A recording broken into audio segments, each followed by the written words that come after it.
Morning, everybody. My name is Richard Tucker. I'm the Executive Director of Jefferson Land Trust. And I want to welcome each and every one of you to our 2025 Conservation Breakfast. For those of you who are familiar with the Land Trust, welcome back. For those of you who are new, we hope you have a great experience and welcome to the Land Trust family. We are really excited this year because we are focusing on our education programs, which I'm not even going to start talking about it because I don't want to spoil our thunder, but we have some great surprises. We have some great new announcements about this program, and we're really honored to have our guest speaker and also have a panel discussion with our education team. So once again, welcome. We hope you enjoy this presentation, and I'm going to turn it over now to our board president, Jane Giltonen. Thank you. Jane? Thank you, Richard, and good morning, everyone. It's a real pleasure being here today. As we begin our program, we would like to honor and acknowledge that the lands we work to preserve are within the indigenous tribal lands of the S'Klallam, Chimacum, Twana, Suquamish, and other indigenous peoples. These indigenous peoples are the original stewards of these lands and waters since time immemorial. Jefferson Land Trust recognizes that European and American colonization irrevocably changed the homeland and ecosystem of the tribes, effectively destroying traditional land access and ways of life. We also recognize that the current system of land ownership and private conservation that we operate within has created and continues to create negative impacts on many marginalized communities. Working in conjunction with local indigenous peoples and marginalized communities, Jefferson Land Trust will recognize this immeasurable disruption, and we will strive to lessen the negative impacts of our work, creating a future wherein we seek to deepen our partnerships together and create positive change. We are very pleased today to be joined by Dana Ward, a friend and member of the Jamestown S'Klallam Tribal Council. Dana will honor us with a blessing to help launch today's program. Welcome, Dana. Squatchy, Siomnis Chayacha, Dana Ward, Ensna, S'Klallam S'Klallam, Squatchy, Inuk. Honored friends, I am Dana Ward of the Jamestown S'Klallam Tribe, and today's a good day. On behalf of Chairman Ron Allen, the Tribal Council, and our tribal community, and other mentioned indigenous neighbor tribes, thank you for the land acknowledgement. We deeply appreciate our partnership with Jefferson Land Trust as we have many shared values. Thank you for coming alongside of us in so many meaningful ways for such a long period of time, many, many years. I've appreciated coming and providing a blessing for your many programs.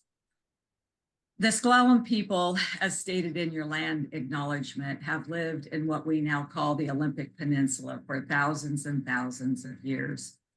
Our Creator provided us with our land and water and gave us the responsibility to steward and protect it, not only in this generation, but in generations to come.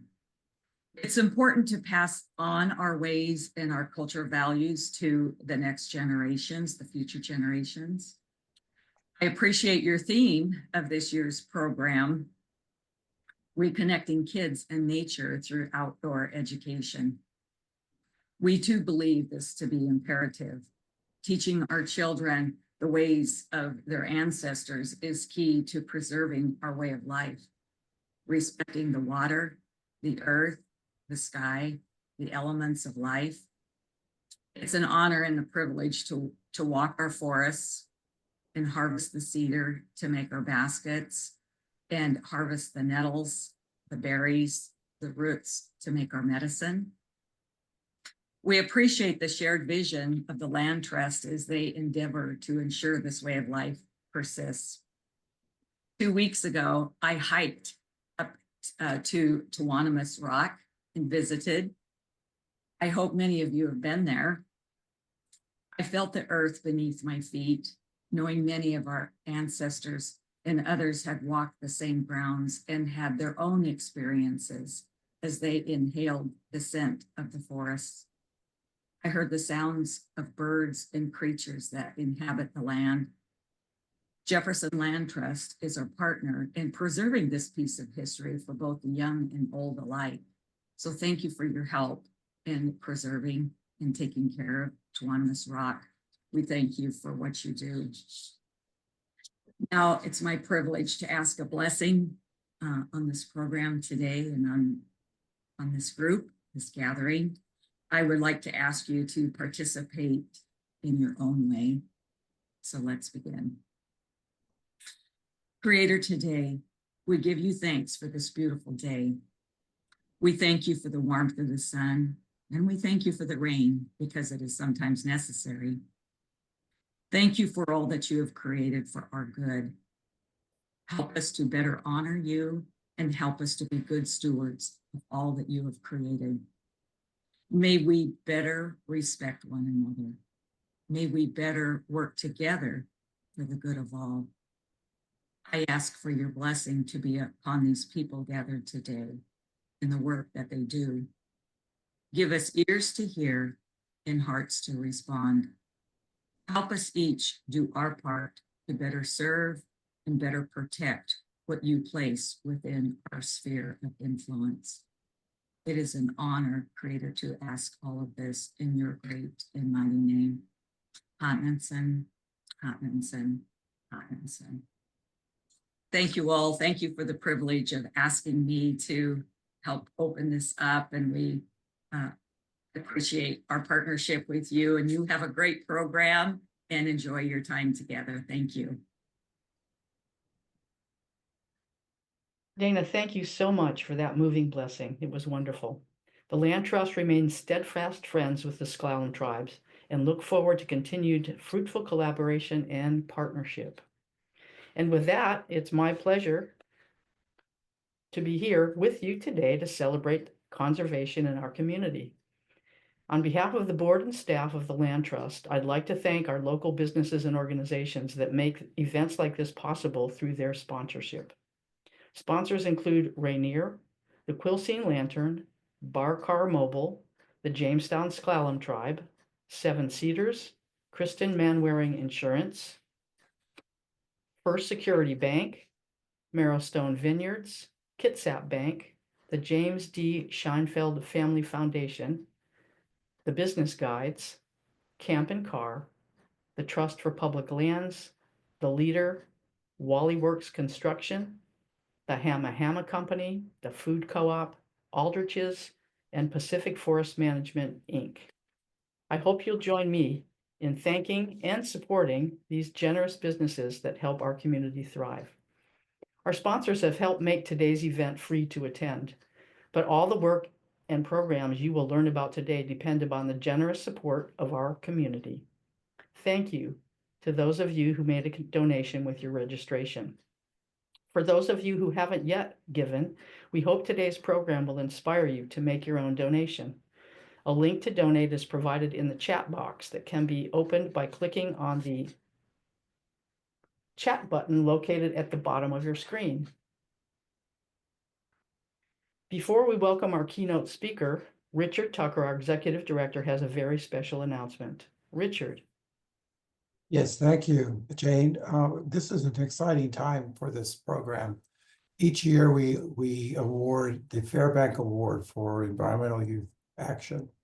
This award honors the dedication and support to the Land Trust of Owen and Sarah Fairbank, who have worked with us over 20 years in creating a better community, and especially their interest is in supporting and encouraging our young people in our community to be engaged in conservation work. We live in a very exciting community. I have never lived in an area where we have such great youth working on conservation and working to make this a better place. And we're very fortunate in that regard. And therefore, selecting the winner each year is very difficult. We've had a number of very impressive young people who have been nominated for this award. As I mentioned, it's very difficult, but I'm proud to announce that for 2025, the Fairbank Award for Environmental Youth Action goes to Lorenzo McCleese. And I'll tell you a little bit about Lorenzo. It's very impressive. Being an old person, and I grew up during the age of, I was there at the very first Earth Day. It's exciting for me to see youth leaders come about and grow in our community. And I'm also pleased that we're able to honor them. Let me tell you a little bit about Lorenzo, and you'll see why he was selected. Lorenzo is at the University of Washington here in Seattle. He is a student, I mentioned a student at the university, and he's majoring in environmental studies. He's an active member of the University of Washington's program of climate change and in the undergraduate cohort. And he's a current officer of the Community and Campus Outreach and Event Planning organization. They have been the ad organization has been reinvigorated, and the cohort incorporating diverse students in involvement and collaboration with minority STEM groups, as well as organizing sponsorships, environment friendly events, and increasing participation by 85%. And Lorenzo, I don't mean to do disservice, but I'm trying to catch all your skills. And for those of you who don't know, I'm blind, so I'm doing the best I can. So I don't want to undermine Lorenzo's because I have difficulty reading. But also there's a study of human-caused pollutants in the Duwamish River and how they adversely affect marginalized communities.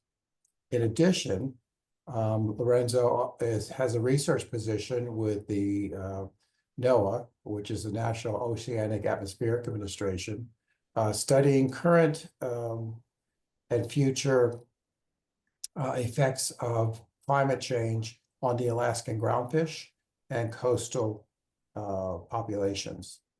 He's also an undergraduate research leader at the University of Washington, creating outreach for underrepresented communities in environmental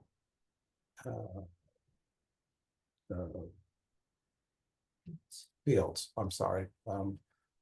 But the point is, we have a wonderful representative of our local community.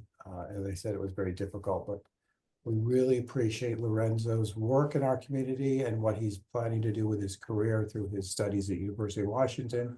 So we are very honored to award Lorenzo McCleese the 2025 Fairbank Award.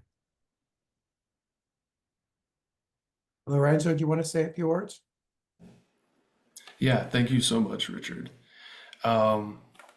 As Richard was talking about, my name is Lorenzo McCleese. I'm in my second year at UW, and I'm studying environmental science and data science, and I'm also pursuing a minor in diversity. First off, I would like to thank my family for supporting me. My parents, Tina and Al McCleese, should be in this meeting. And secondly, I would like to recognize the environmental community that I've found at the University of Washington, both like in my specific department and through the registered student organization that you were mentioning, the Program on Climate Change undergraduate cohort. And I would also like to shout out the Brotherhood Initiative, which is a cohort-based group at UW, which focuses on empowering and supporting men of color at our institution. And like specifically my mentor through that program, Paul Metellus, has been great in supporting me in every step of the way through college. And regarding conservation and just environmentalism in general, it's always been a passion for me. And I hope to just continue to progress in my major and in the field at large. I want to implement these values into a future career studying climate change as a researcher. And I have specific interests in doing this through data analysis and remote sensing. And I just can't wait to continue down this path. It's been great studying it at the university, and this award will help me fund my education and allow me to continue the work that I've been doing. Thank you again, everybody, for having me, and I hope everybody has a great morning. Thank you, Lorenzo. We really do appreciate it, and congratulations. Now I turn it back to Kay. Wow. Wow, thank you, Lorenzo. Congratulations. And thank you, Richard and Sarah and Owen Fairbank. Lorenzo, I, and all of us look forward to hearing more about you and your impacts on conservation in the future. I believe you have a wonderful future ahead of you, and our world needs you. Thank you.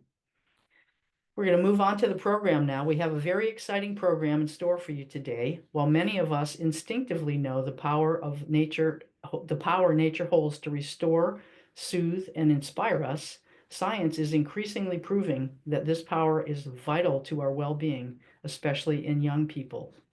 There is a direct link between the lack of nature in the lives of today's wired generation to some of the most disturbing childhood trends, such as the rise in obesity, attention disorders, and depression. Our special guest today, award-winning author Richard Louv, has documented this phenomenon in his best-selling books and has inspired an international movement to reconnect children and nature. As you listen to Richard's talk today, please share your questions. We'll have a chance for Q&A via the Zoom chat at the end of the program.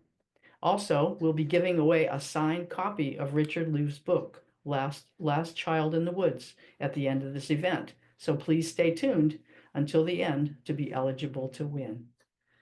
Richard, thank you so much for being with us and sharing your insights into the influence and power of nature on the development of young children. And I'll send it over to you now, Richard. Thank you, Jane. And congratulations to Lorenzo. And, I've been reading about the work of the Jefferson Land Trust, and particularly the education program. And Devin deserves great praise for what he's doing with that and what you're all doing with that education program. As I read about it, I realized that this really is what you're doing is really at the cutting edge, because you're diversifying and moving in directions that environmental education hasn't always moved. And just to back up for a second, the books that I've written, beginning with Last Child in the Woods, introduced this idea of nature deficit disorder. I want to say right away that that's not a known medical diagnosis. Maybe it should be.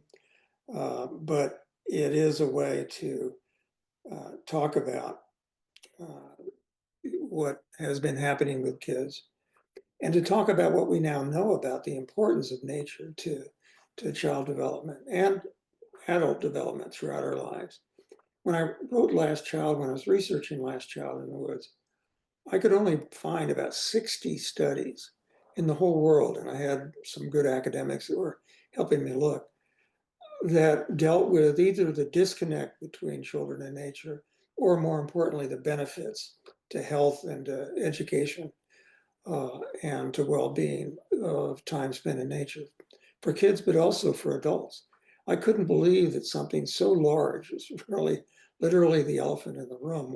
How could something so large as the impact of the natural world on our children and on us have been so understudied for so long? That's changed. The book was published in 2005. Since then, this has become a little bit of a growth industry, the research on this, as Jane suggested. There is more and more known about the impact, but also the benefits.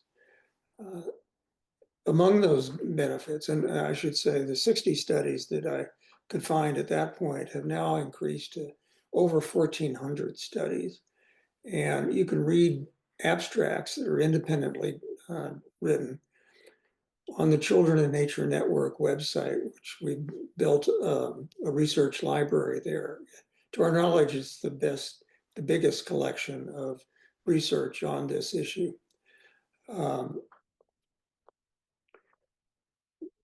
Among the findings of that research, for instance, in health, we now know that more exposure to nature can reduce vitamin D deficiency, which is associated with all kinds of diseases. It can improve cardiovascular problems, reduction in diastolic blood pressure, stress-related salivatory cortisol, heart rate, diabetes, it goes on and on. In addition, time in green space reduces the risk of preterm birth and premature death and high blood pressure. This is particularly true in low-income families and neighborhoods without a lot of nature. When nature is there, things get better. One study, the Lancet, was published in the Lancet Planetary Health Journal, prestigious health journal, found that people who live in green neighborhoods live longer than those with little nature nearby. So this is literally a matter of life and death. Nature connection with children is not a nice to have. It's a have to have. It's a must have. The education and social benefits reduces the symptoms of ADHD. Some of the most earliest research was done on attention deficit disorder.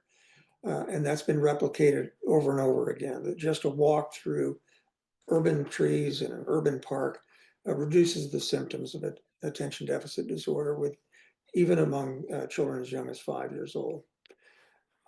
Again and again, over the last 20 years since Last Child was published, I've met people who work with children, who work in children in their schools, and teachers in particular have said to me again and again, almost with the same words, this sentence: the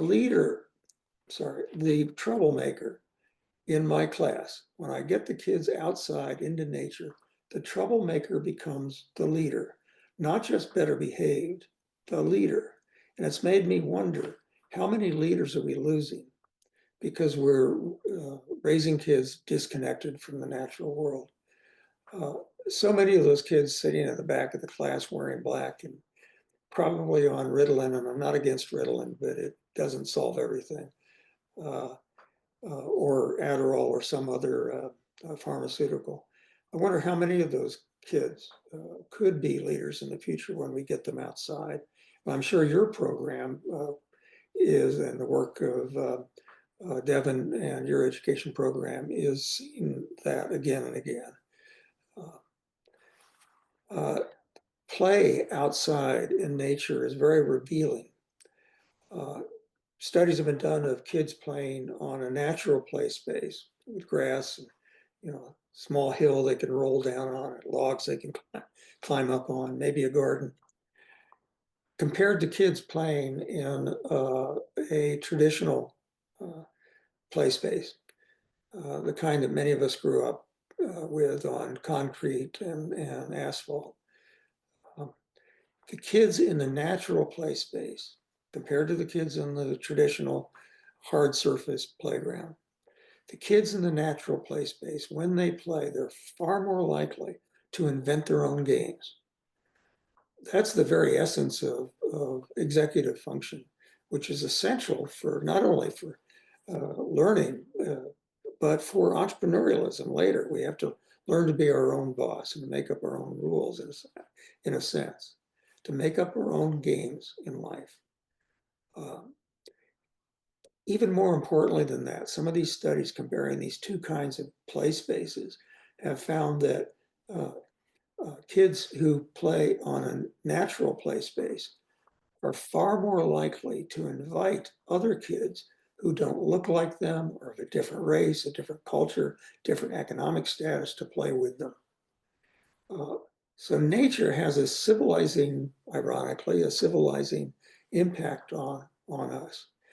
And it makes sense when you think of it that for all of our history and prehistory, human beings, when they were children, grew up and developed surrounded by nature. And within the last 3 to 4 decades, we've virtually erased that for many children. And that's what I call nature deficit disorder. It's not like kids with nature deficit disorder have measles, have spots on them like measles. It's what they're not getting. When you think about all these benefits and what happens when those are taken away.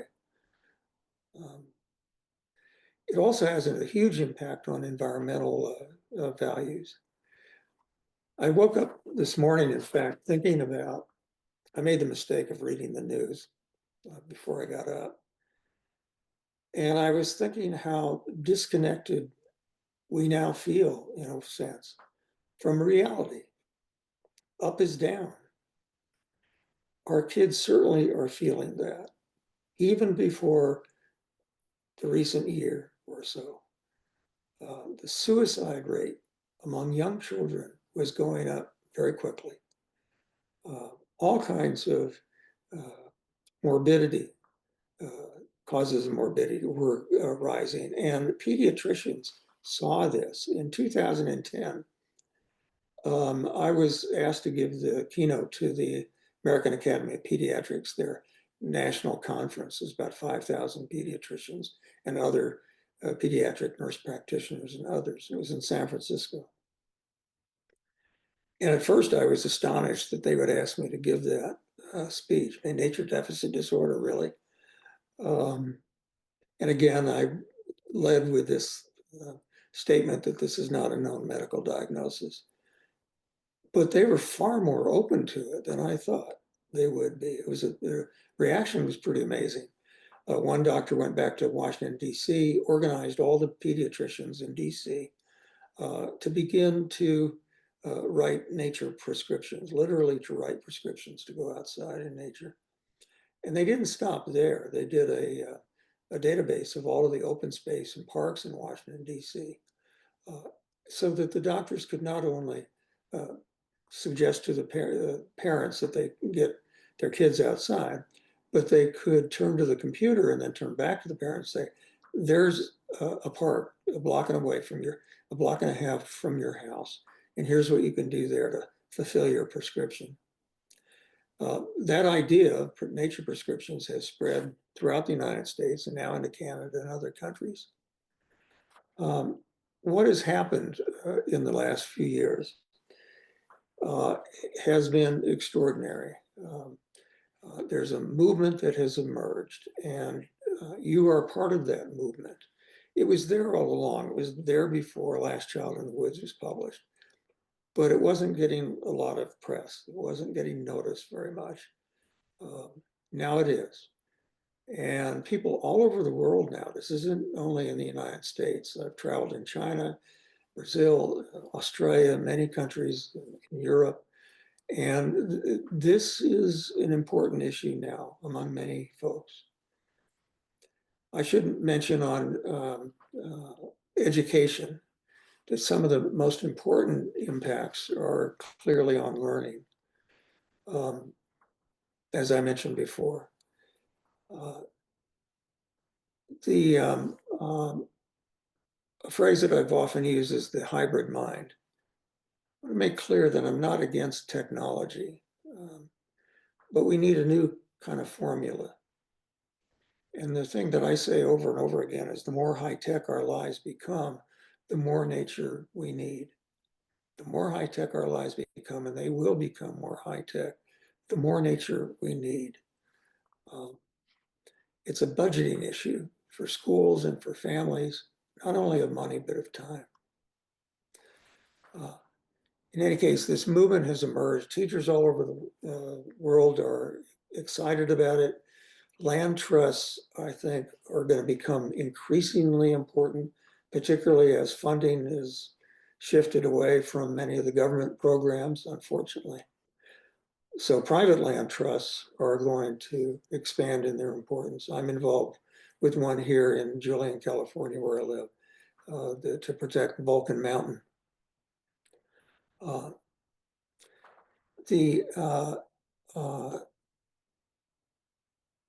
The future of this movement, I think, is very much in your hands and many people like you. The hybrid mind, as I mentioned, is the best way to explain that is I was on a cruise ship a long time ago, And I was talking to a guy who trains people to become pilots of cruise ships. And he said he gets two kinds of students. One kind grew up on couches playing video games or in front of computers. And he said, those kind of students have a talent that I really need on my ships.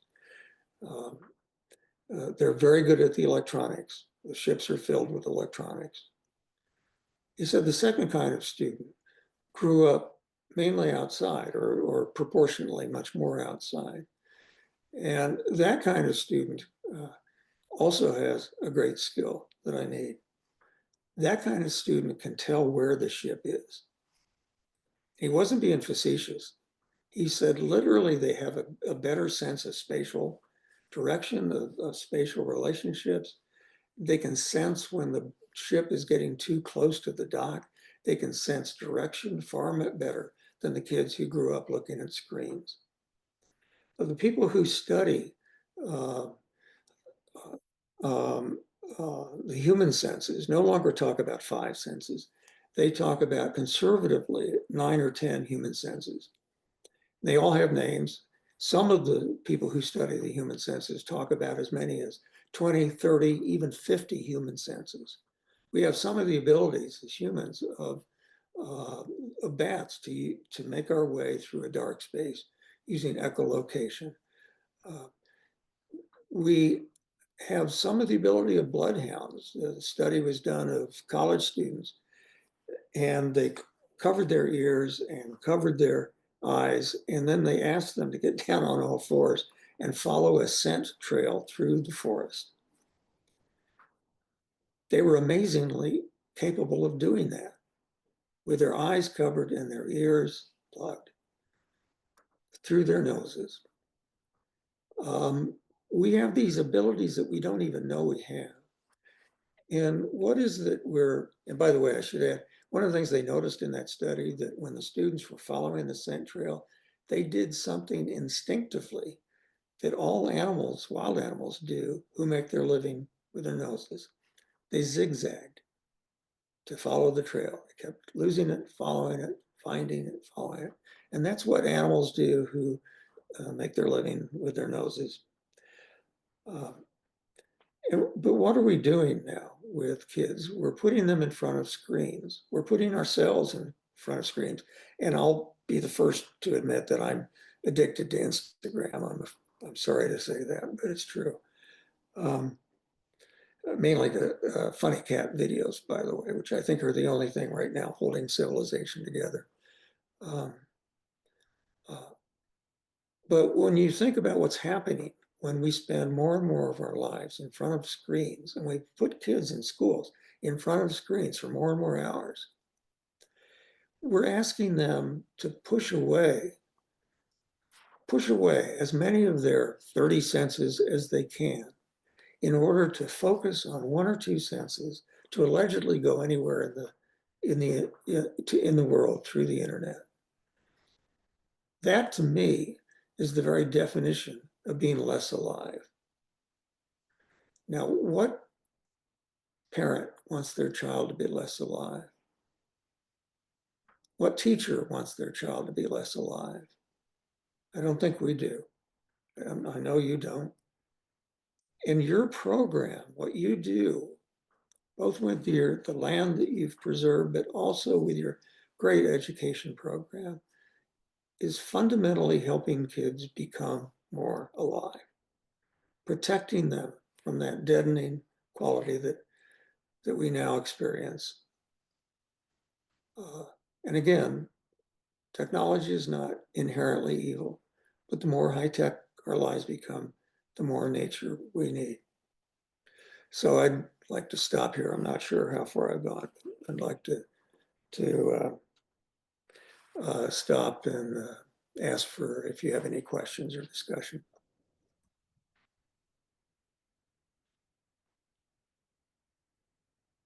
Thank you, Richard. That was wonderful. And I share your love of funny cat videos. Thanks for sharing your theory of nature deficit disorder. You've helped us learn more about the many challenges that face children and adults in this increasingly technical world. I had no idea humans had 30 senses.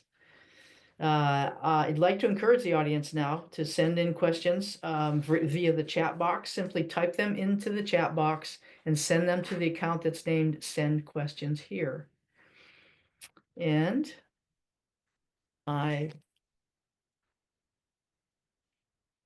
okay, here is the first question from the audience.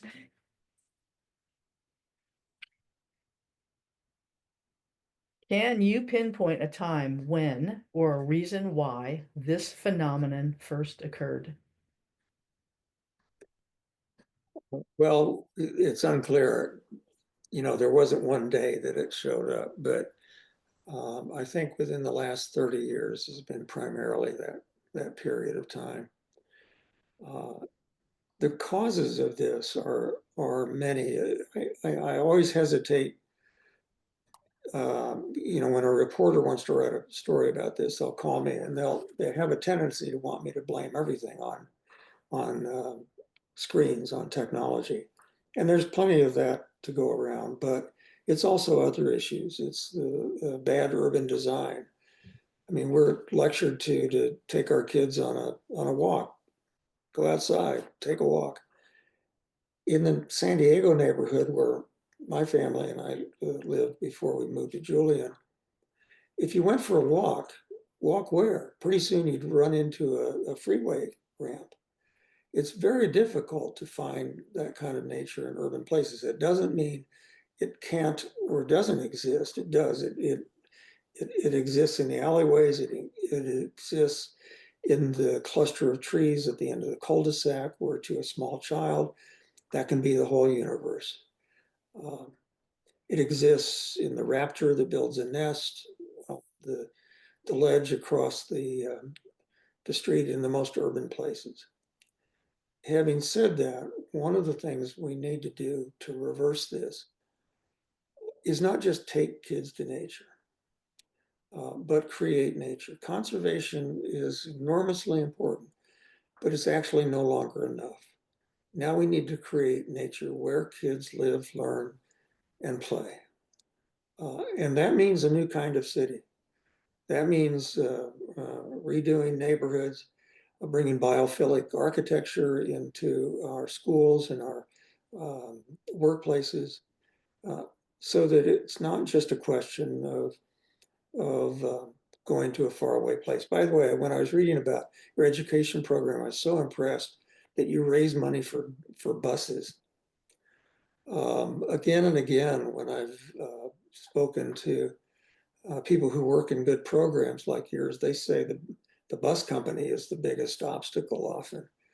The ability to get people long distances, if you do take them out into parks in the surrounding area, which is extremely important. Well, we're very proud that we're able to provide the bus services for our education program. It's a wonderful thing. Here's another question. If you could phrase an important message to families raising young children, what would it be? A couple things. Don't assume that your child's childhood is going to be like yours. Many people my age kind of took it for granted. And now we see grandchildren who are in the second, third generation of children who grew up without a lot of nature in their lives. And we still, in my age, we still assume it's kind of the same way. We have to stop and talk to ourselves about that. So it's not going to happen accidentally. That's the most important thing. It's like programs like yours. It's why they're so important. But also for a parent, it's very important for the parent or the other guardian or the grandparents. This is a big job for grandparents. I mean, my generation may be the last generation to remember, most of us, what it was like to build or climb up into a treehouse. We can't leave this earth and take that with us. We have to pass that on to the next generation and the generation after that.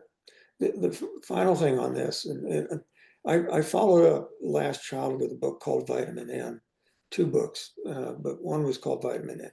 It has 500 actions that families and communities can take to connect kids to nature.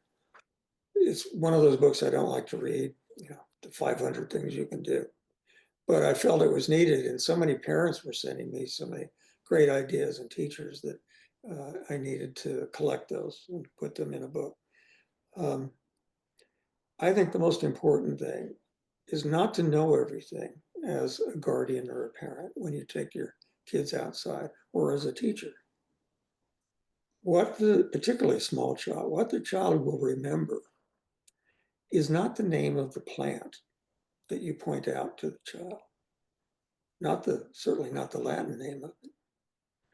What the child will remember is the look in their parents' eyes when they have that moment of wonder and discovery themselves. So sometimes I think it's almost more important for parents not to know everything about nature before they take their kids outside, or teachers also not to pretend to know everything, and to have that joy of discovery and wonder at the same time the student or the child is having it.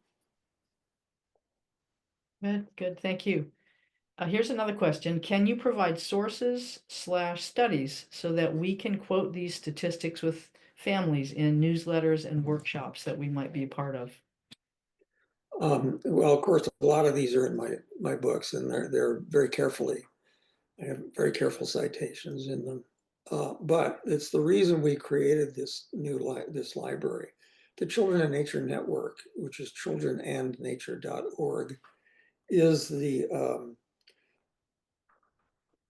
nonprofit that grew out of Last Child in the Woods. At the end of Last Child, the second to the last chapter, I kind of imagine a movement emerging to connect children to nature.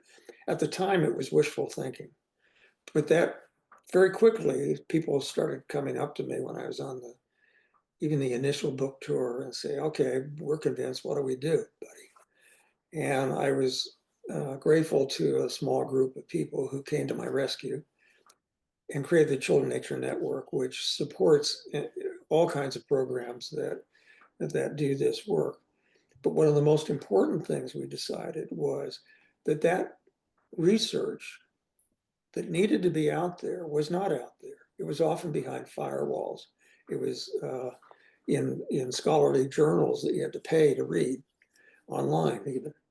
And so working with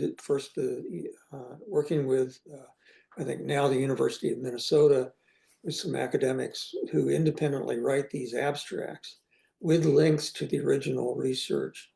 There's over 1,400 of those abstracts on our website, and it's free to anybody who goes there. And again, it's not just our words, it's connected, it's linked to the original research. And what we're finding, and what the question suggests strongly, is that this is really useful information.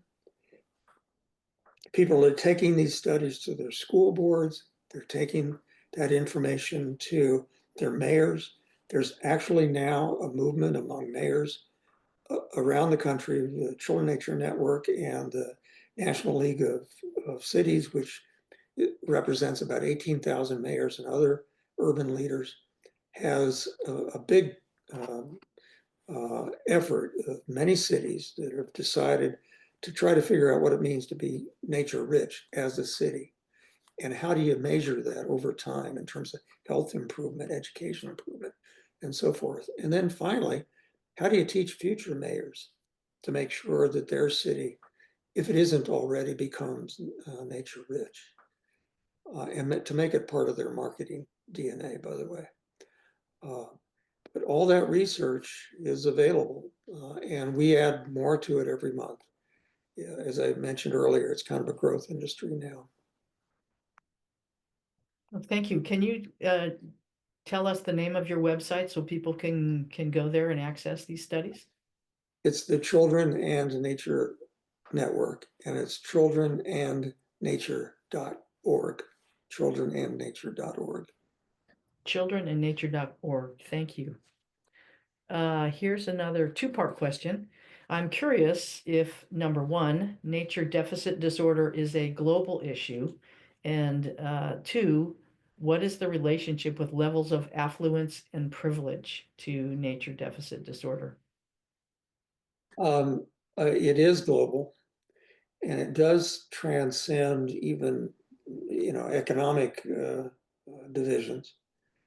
I've made the case that, kids growing up in a walled community, a gated community of high privilege, they also have nature deficit often, because there's far more pressure to be behind a screen in many of those neighborhoods. Now, granted, they do have bus service to the and parent transportation to the parks in their city, but also beyond it. Having said that, the neighborhoods that of or people of color primarily often live, there is a great deficit there. But I think that that's beginning to change. There's more and more organizations working specifically on those issues for inner city kids. And again, some of the most impressive things are the building of community gardens. There's a movement all over the country and outside the country to naturalize schoolyards, greening of schoolyards. That's happening very quickly. And overseas or around the world, I've been amazed at how fast it's growing, often in surprising places. I spent a couple of weeks, I was asked to go to China a few years ago and speak. And I spent a couple of weeks in several of the huge cities in China, including Beijing. And there's intense interest there in this issue. And there's a relatively new profession of nature educators that's emerging in China. In Brazil, I saw the same thing. I would have thought in Brazil, you have the Amazon rainforest, nature deficit disorder, really? But there's intense interest in this. And the reason is, it's the same with China and all the other developing countries, including ours, though ours is in more slow motion, that for decades, people moved out of rural areas, packed themselves into large cities, particularly in cities like Brazil, in countries like Brazil and China. And nature became associated with poverty. So the last thing people wanted to do was go out and find some nature. They wanted to be where the jobs and the progress was in their minds. But now things are changing. Enough time has gone by, and parents are seeing the impact of this on their kids. And there's enough people, our age, that remember a time when they did have nature in their lives, and they tell their grandkids stories. So I went to Brazil, and they launched a national effort to connect kids to nature across Brazil. It's really flourishing. I've done the same thing in Australia and several European countries.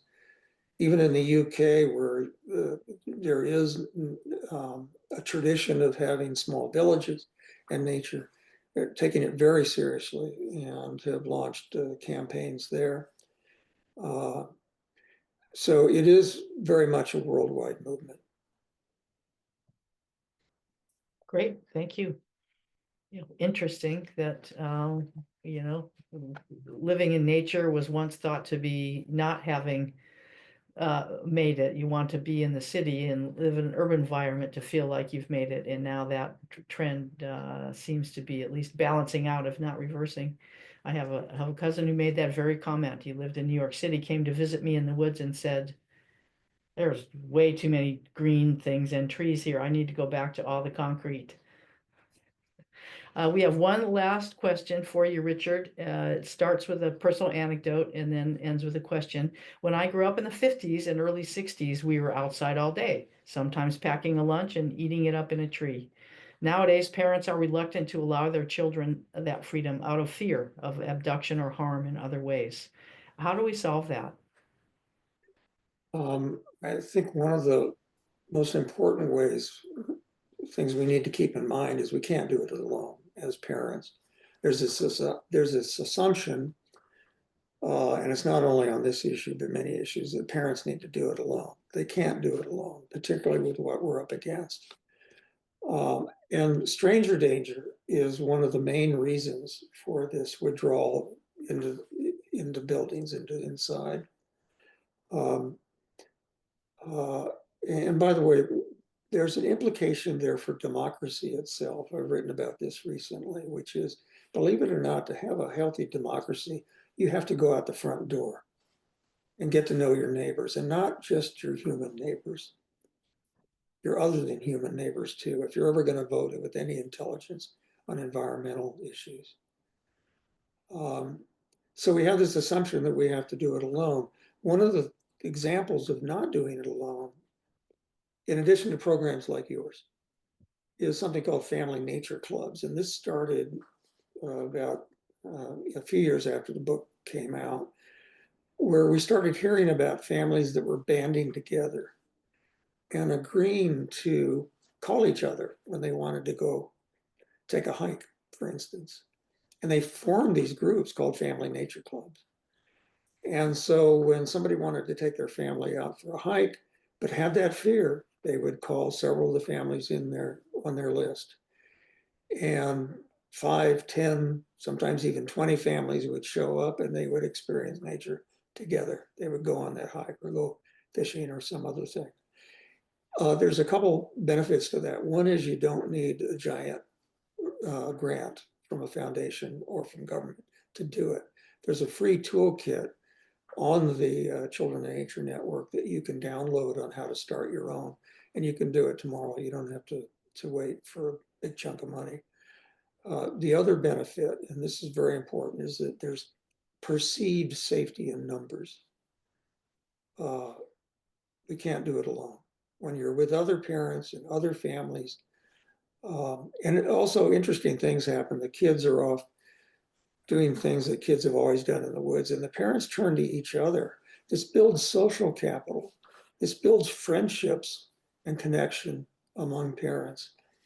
The one thing I'd like to say before I end has to do with this.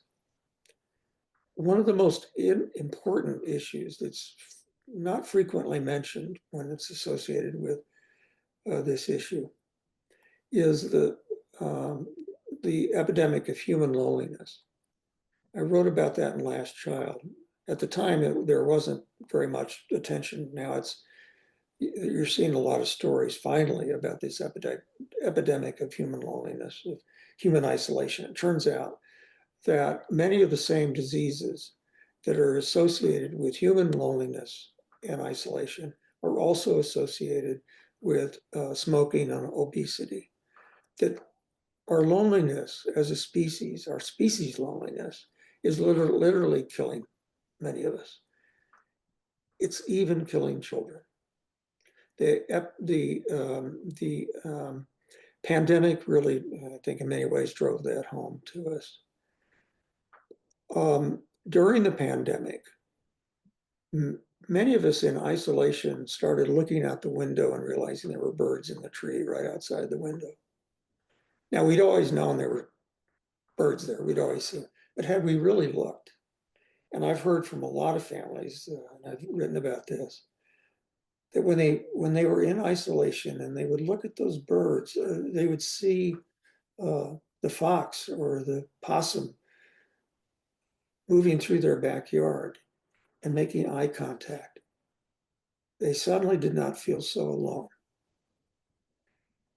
I hear that again and again. I wrote another book about our relationship with other animals, particularly wild animals. It's one of the things that came up again and again. I came to think of that moment when you have that connection with another animal. Sometimes it's your pet, often it's a wild animal, and it can be instantaneous, whether you're a kid or an adult. There's something about that. And all the stories I collected, people describe it often with the same words. They feel outside of themselves. They feel that there is something there between that other animal and themselves that has its own agency. I came to think of that as the habitat of the heart. We focus much of our attention, as we should, on the physical natural environment. But that's only one of the habitats. The other habitat is the habitat of the heart. And we don't focus very much on that. We don't invest in that as we should. And we don't teach our children about it as much as we should. I think the more that we recognize that, the more important this issue will be. And it will feed into conservation values in ways that cannot be learned simply by taking the pH of pond water, as important as that is. There is, and I hesitate to use the word, but there is a spiritual component to this.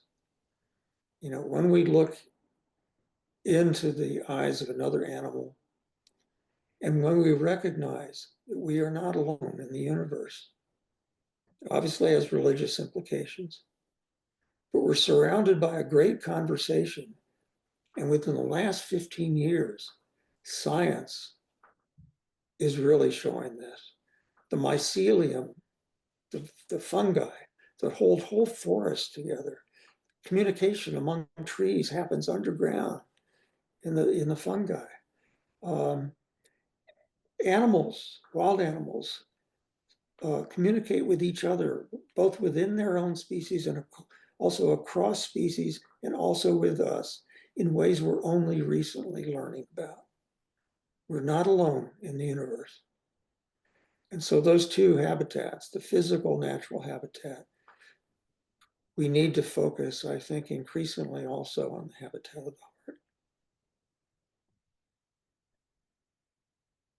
Thank you. You have described beautifully the concept that all things are connected on this planet and in this universe. So we very much appreciate it. Thanks to our audience for your great questions. Richard, for your wonderful and insightful responses. We very, very much appreciate you being with us today. Thank you very much, Richard. And thank you for your sacred work in the broadest sense of that word. Wonderful. All right.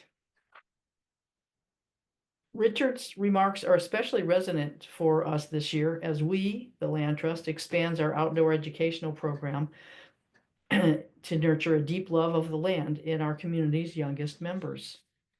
At the Land Trust, we've offered nature-based environmental education free of charge to students in local public schools since 2013. We now serve approximately 900 students per year. To help share our program's goals and target impacts, I'd like to invite and welcome Carrie Clendaniel, the Land Trust Preserve Manager, Devin Buckham, our Education Coordinator, and Matt Orr, Alternate Program Director for Chimacum Elementary, to our Zoom stage. Welcome, Carrie, Matt, and Devin, and thank you for joining us. Thank you. We have a list of questions for you to address, and I'm going to send the first one to Carrie. Carrie, how long has the Land Trust offered education programs? Absolutely.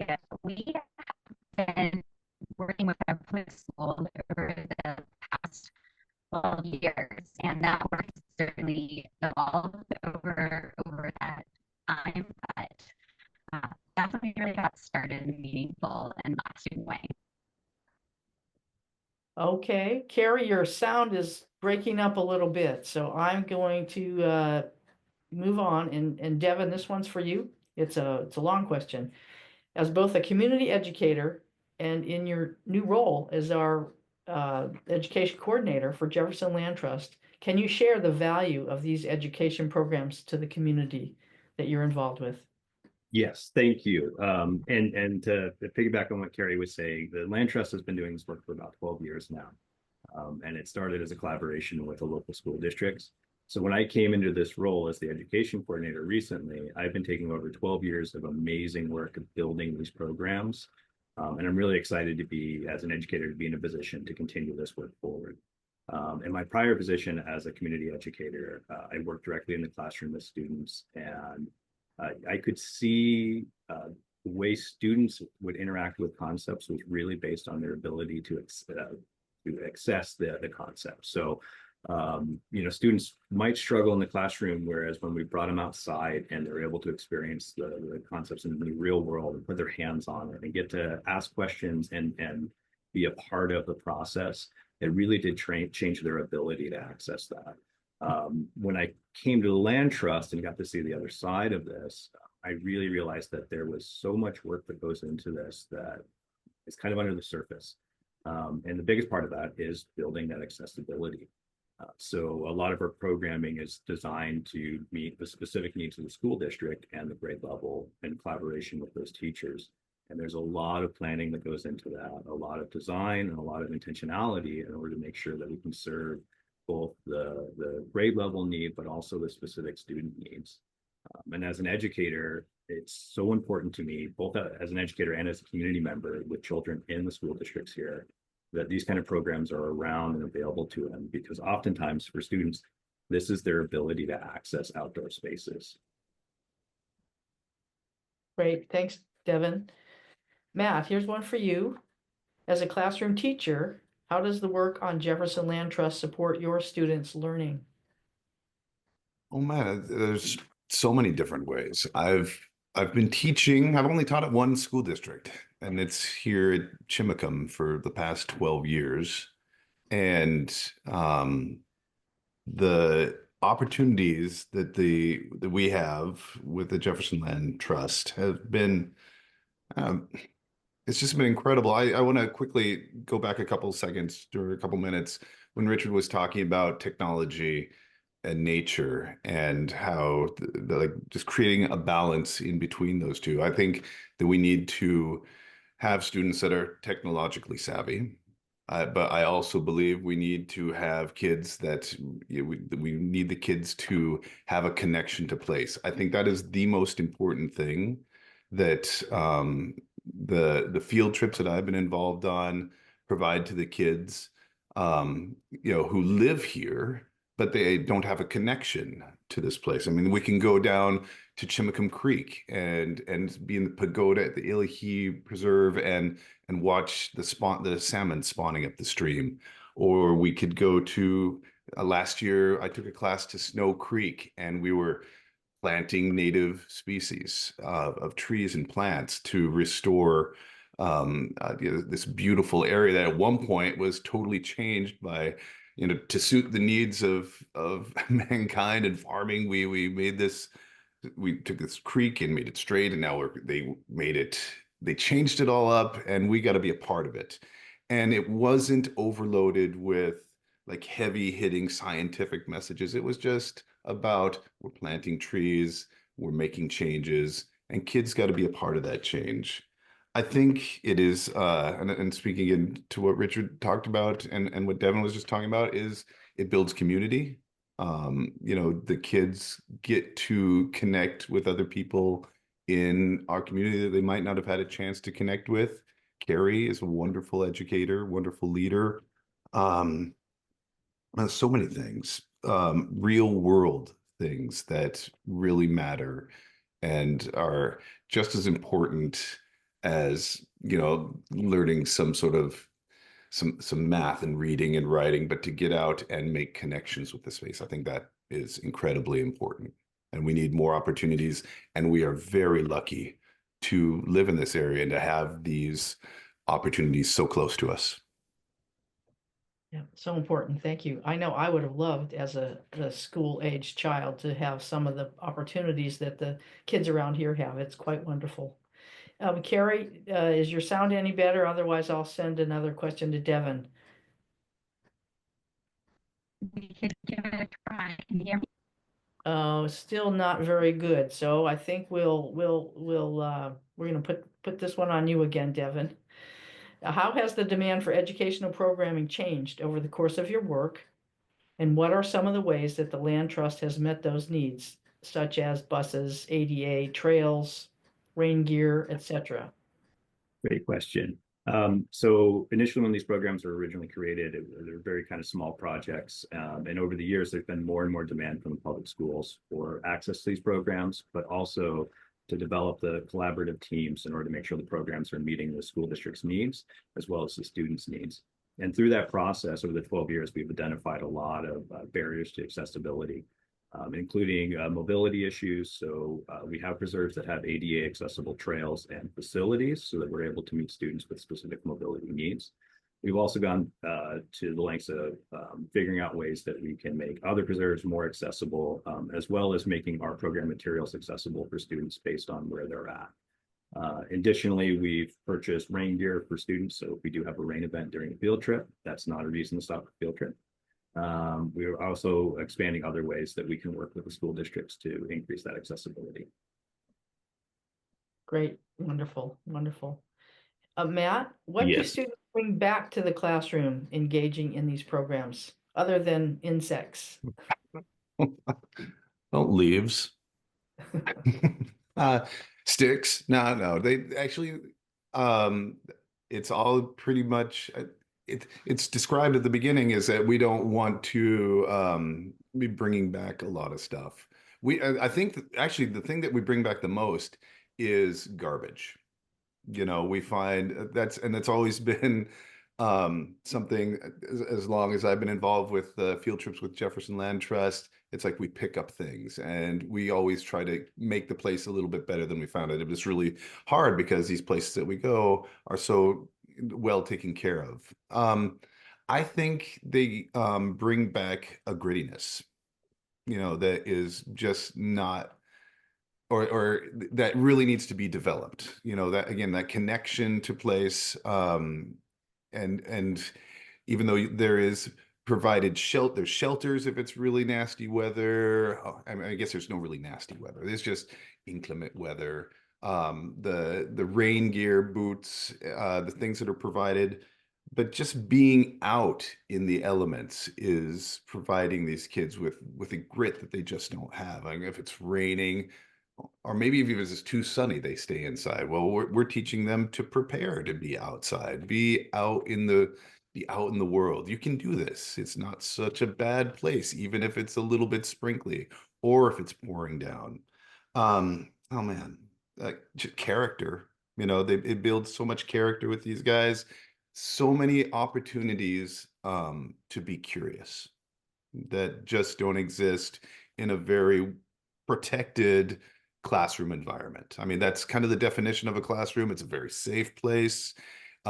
It's warm, it's comfy, but here is a place where you get to make this an aha moment. You get to be curious and you get to make a connection. So I use my hands a lot when I'm talking. It's okay. You're learning life skills. Devin, we often use the term field trip, but it sounds like these are more than that, right? Yeah. So it's very common for us to refer to our programs as field trips, but really they're much more than that. And the proper term is a field experience. You know, growing up and going on a field trip as a student myself, we would often go to a place of interest, but not necessarily connected directly to our learning. So I use the analogy of visiting the zoo. Amazing experience, definitely worthwhile. However, doesn't necessarily tie to what we're doing as students or the concepts that we're tackling in the classroom. We're attempting to build what are called field experiences, where students are able to take knowledge from the classroom out into the real world, and not just the real world, but into their community, into places that they have ownership of and have an impact on the future of. And applying that knowledge in ways that allows them to expand it, to push the boundaries of it, and to come away with experiences that they're going to take back with them for the rest of their lives. One of the most unique things about our programming is that we provide programming across a spectrum of grades. So when students enter into public school, we'll see them all the way through high school. And they come back year after year and engage in these experiences, and they bring their prior knowledge from past experiences and use that on these important landscapes. And just like Matt was saying with planting the trees down Snow Creek, for a generation, students will pass that area and be able to look out and see the impact of their work, and they'll be able to point it out to their own children. That is building an ownership of a place that's so important, and how we really protect a place in perpetuity by building that next generation of stewardship. Can I add something onto that? I just want to, I want to have I want to make an observation that I have noticed, because it's multiple grades. It starts out, you know, second grade, third grade. I've been a third grade and a fourth grade teacher and a multi-age teacher, but in the last couple of years, where the kids who have been in the grade before me and taken a field trip with a field experience with Jefferson County Land Trust, you can tell really easily the kids who have been there before, and the stuff that they had learned on that experience, you know, sticks with them, and you see a difference in the kids who had that experience, and when you build on that, it's incredible. I'm seeing more and more kids who are willing to be actively engaged, you know, in that kind of environment. So I think it's just doing great things. That's great.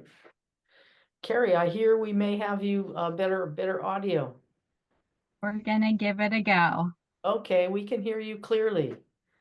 I'm going to throw you one of the questions that was for one of the other panelists, and then you're going to have the honor of introducing Hazel. But do you have a memorable experience from one of these programs, Carrie? Oh my goodness. One memorable experience from the past 12 years.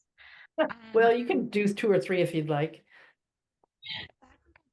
You know, one thing that Matt just brought up that sparked a memory for me in particular is we see a lot of kids every year. We see a lot of kids throughout the years, but we do get to see them all the way from first, second grade sometimes, definitely by third grade. We're seeing them multiple times a school year up through high school. And sometimes, you know, we'll go into the classroom, middle school, high school, late elementary school, and we'll be introducing a topic. And intentionally, we've built that topic on something they learned in earlier years. But I just have one particular memory of going into, I want to say, a fourth grade classroom, and we were starting to talk about different wildlife that live in the areas that we are working. And one kid raises his hand and just starts talking about invertebrates. And in the back of my head, I was like, wow, this kid knows so much about invertebrates. And by the end of the classroom, he pointed out that that was one of the field experiences we did with them in the previous year, is that we had gone looking for bugs. And that was what he had brought back a full year later in his school career and wanted to share back in front of his whole class. And that was pretty cool to hear, you know, a 9-year-old talking about macroinvertebrates. Yeah, that's cool. I'm sure you have many memories and experiences that you talk about. The awe of seeing salmon spawning, the excitement over a pileated woodpecker. Absolutely. You can't beat those things. Absolutely. A little frog jumping over a twig. Oh man, frogs at lunchtime. We are going to, Carrie, you're now going to introduce our land trust intern, and she's going to say a few words. So take it away, Carrie. Speaking of wonderful experiences, I'm so thrilled to be able to introduce Hazel Windstorm to the crowd here. Hazel is an amazing young woman. She's in her freshman year of college, and she recently returned to us this past winter for a 6-week internship. We had met Hazel during her school career in the Port Townsend School District. And when she had the opportunity to do a 6-week internship through her undergraduate program, she reached out to us, and we got the joy of working with her for a winter trip where she joined our field crew, and we took on all sorts of different activities to take care of the land, everything from removing noxious weeds to working with school kids to working on trail projects. And it was yet another amazing experience that we get to work with this student who grew up in the public schools and wanted to come back and work in this community. And I'm excited to see what Hazel does with her life. And I'm just so excited that she's moving forward in the world with this drive to take care of place and to give back to her community. So with that, I want to turn it over to Hazel with a great big thank you for all you've already done, and also for what I think you're going to do with the rest of your life. Thank you so much, Carrie. I had a really wonderful time this winter. So I've lived in Port Townsend for nearly 20 years, my entire life. And in that time, I've really had the quintessential PT childhood. I grew up in yurts with farmland on one side and Cappy's trails on the other. And for as long as I can remember, I've really reaped the benefits of living in a community that is fundamentally connected to the natural world around it. And it's largely due to the Jefferson Land Trust that I've been able to lead this life. Much of the land that I've grown up near is protected by the land trust. So the trails I biked to school on, the local farms, the habitat preserves where I spent a really significant part of my education. I've taken part in more land trust programs than I can count for more years than I can remember. And they've really been integrated into my schooling in ways that connect kind of the theory of environmental science to the muddy reality of conservation work. So in 7th grade, I researched plant communities with my classmates, and we formulated a plan to reforest a streamside plot. And then in high school, my class surveyed tree diversity in both riparian and upland forests, and then we compared the two. So I've been lucky enough to grow up with constant access to opportunities like these programs, which really taught me how ecosystems function, how ecologists measure these functions, and how to build communities, both human and non-human, that are resilient in the face of really drastic change. But I think more simply than that, they've instilled in me a really deep love of the natural world around me. I love this place. I love Port Townsend. I love the Pacific Northwest forests in the spring. I love the farmers markets, the crates of fruit and the vegetables bound up like earthy gems. I love the coyote song, haunting and lovely in the night. And I didn't realize exactly how much this upbringing had affected me until I left Port Townsend for this college here across the country. And the majority of the students around me grew up in urban areas. So they didn't live in towns that celebrate small farms. They didn't get to spend their school field trips, field experiences in rugged natural preserves, and they didn't grow up in places bursting with open green space. These things are incredibly rare and they're incredibly valuable. They really shape a person in ways that I have witnessed firsthand. My peers view the environment that we depend on with respect, with reverence, and with love. And in protecting these lands, the Land Trust has helped to build a community that is committed to protecting these spaces that we share. And in providing these critical education programs, they have built a generation of future advocates and land stewards that will be absolutely essential on the path to a better future. So thank you so much to the Land Trust for everything you do, and to everyone here for showing up for this event. Well, and thank you, Hazel. You're a very impressive young woman. Good luck in your college career, and thank you so much for your reflections on the importance of environmental education, how it affected you, and how it can impact others. We really appreciate it. I am so proud that the Land Trust is making such a positive and committed investment to education and to the future of our community's young people, as you've just witnessed here with Hazel. If you haven't yet given to today's program and you'd like to help make a positive local impact by supporting programs like this education program, please consider donating right now by clicking the link in the chat. The donation you make today is going to be matched by generous community donors up to $5,000. So it makes your impact even more significant. Thank you all for your generous support. We are now at the end of our program, but we have one more task to give away the signed copy of Richard Louv's book, Here it is. Oh, there it is. And I am very pleased to announce that Kelsey Lang is the winner of the signed book. Congratulations, Kelsey.